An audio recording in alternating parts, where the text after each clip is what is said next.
ध्रुव। उत्तानपाद की 2 रानियां थी। एक का नाम सुमति और दूसरी का नाम सुरुचि। सुमति बड़ी थी, उसका एक पुत्र था जिसका नाम ध्रुव था। राजा छोटी रानी सुरुचि को बहुत प्यार करता था, उसकी हर बात मानता था और वह जैसा कहती थी करने के लिए तैयार हो जाता। सुरुचि का भी एक पुत्र था जिसका नाम उत्तम था। सुरुचि ने राजा से यह वचन लिया था कि राजा के बाद गद्दी का अधिकारी ध्रुव नहीं उत्तम ही होगा। सुरुचि ने राजा उत्तानपाद से सुमति की इतनी बुराई की कि उसे महल से निकलवा दिया। राजा ने उसके लिए एक अलग निवास बनवा दिया और वह उसमें अपने पुत्र ध्रुव के साथ अकेले रहने लगी। ध्रुव जब 5 वर्ष का हुआ तो एक दिन उसने अपनी माँ सुमति से पूछा, मेरा पिता कौन है? सुमति ने उसे राजा उत्तानपाद का नाम बता दिया। ध्रुव ने कहा, मैं पिता से मिलने जाऊंगा। सुमति ने उसे नौकर के साथ महल में भेज दिया। नौकर को द्वार पर छोड़कर ध्रुव महल में बेरोक टोक घुसता चला गया। वह राजा के कमरे में पहुंच गया। राजा अचानक उसे देखकर बहुत प्रसन्न हुए। उन्होंने उसे बुलाकर अपनी गोद में बैठा लिया। उसी समय सुरुचि कमरे में आ गई। उसने राजा से कहा, आपको अपना वचन याद नहीं है क्या? आपने इस लड़के को अपने पास कैसे बिठा लिया?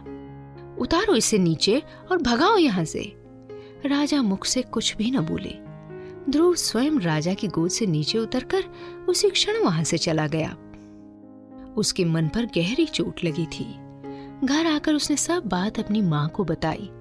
सुमति उसकी बात सुनकर उदास हो गई और सिसक सिसक कर रोने लगी। ध्रुव से माँ का दुख देखा न गया। एक दिन ध्रुव ने अपनी माँ से पूछा, माँ, दुनिया में मेरे पिता से बड़ा कोई और है क्या? सुमति ने कहा, भगवान तेरे पिता से भी बड़े हैं। सुना है वह सबके दुख दूर करते हैं, पर पता नहीं वह कहाँ रहते हैं। उन्हें किसी ने अपनी आंखों से देखा नहीं। ध्रुव ने मन में सोचा, भगवान कहीं भी हों, मैं उनसे मिलूंगा जरूर। उसी रात जब उसकी माँ सो रही थी, वह चुपचाप उठा और घर से निकलकर चल दिया। चलते चलते वह अपने घर से बहुत दूर निकल गया। उसे बच्चा समझकर लोग जो कुछ खाने को देते वह खा लेता और आगे चल देता। सवेरे से शाम तक वह घूमता ही रहा। उसके मन में एक ही इच्छा थी कि बस भगवान उसे कहीं मिल जाए। एक के बाद एक अनेक नगरों में उसे घूमते कई वर्ष बीत गए, पर उसे भगवान के दर्शन कहीं नहीं हुए। इस प्रकार घूमते घूमते एक बार ध्रुव एक जंगल में पहुंचा। जंगल के उस पार परलोक की सीमा शुरू होती थी। इस जंगल में पृथ्वी और परलोक दोनों के निवासियों का अधिकार था, इसलिए मनुष्य और देवता दोनों ही जंगल में आया जाया करते थे। बालक ध्रुव उस जंगल में और उसके दूसरी तरफ भी घूमा फिरा, परंतु उसे भगवान कहीं नहीं मिले। थक हार कर एक दिन वह आंखें बंद करके पेड़ के नीचे बैठ गया। उसने मन में यह निश्चय कर लिया था कि जब तक भगवान स्वयं नहीं आएंगे वह आंखें नहीं खोलेगा। पृथ्वी के मनुष्य उसे बाल योगी समझकर उसके पास आते और खाने पीने की चीजें दे जाते थे।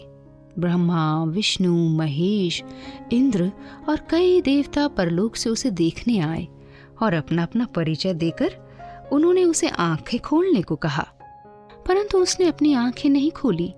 इस प्रकार उसे अकेले जंगल में आंखें बंद किए कई वर्ष बीत गए। उसने इस बीच में एक बार भी सूर्य का प्रकाश नहीं देखा था। एक दिन वह रोज की तरह आंखें बंद किए ध्यान में बैठा था। तभी किसी ने आकर कहा कि मैं भगवान हूँ, आंखें खोलो। ध्रुव ने खुश होकर आंखें खोल दी।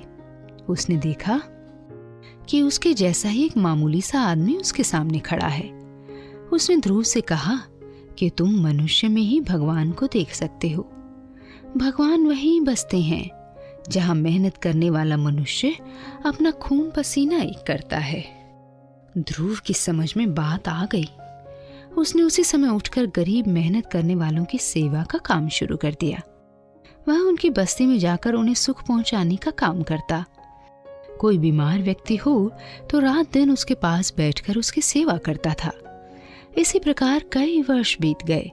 वह राज्य भर के गरीब लोगों की बस्तियों में बहुत लोकप्रिय हो गया।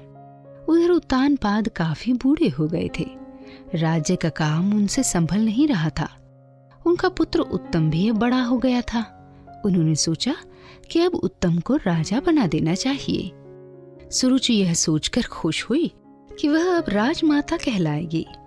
जब यह समाचार राज्य में पहुंचा तो जगह जगह से आवाजें उठने लगी कि वे नहीं चाहते थे कि उनके ऊपर कोई भी राजा थोप दिया जाए। वे अपना राजा खुद चुनना चाहते थे। जनता अपनी इस मांग को लेकर विद्रोह करने को तैयार हो गई। राजा को ही नहीं, सुरुचि को भी जनता की इस मांग के आगे झुकना पड़ा। उत्तम और ध्रुव में चुनाव हुआ। अधिकतर लोगों ने ध्रुव के पक्ष में मत दिया। ध्रुव राजा चुन लिया गया। सुमति राजमाता बन गई। परंतु राजमाता बनने के बाद भी सुमति ने उत्तम और सुरुचि से कोई बदला नहीं लिया और उन्हें पूरे मान सम्मान के साथ रखा।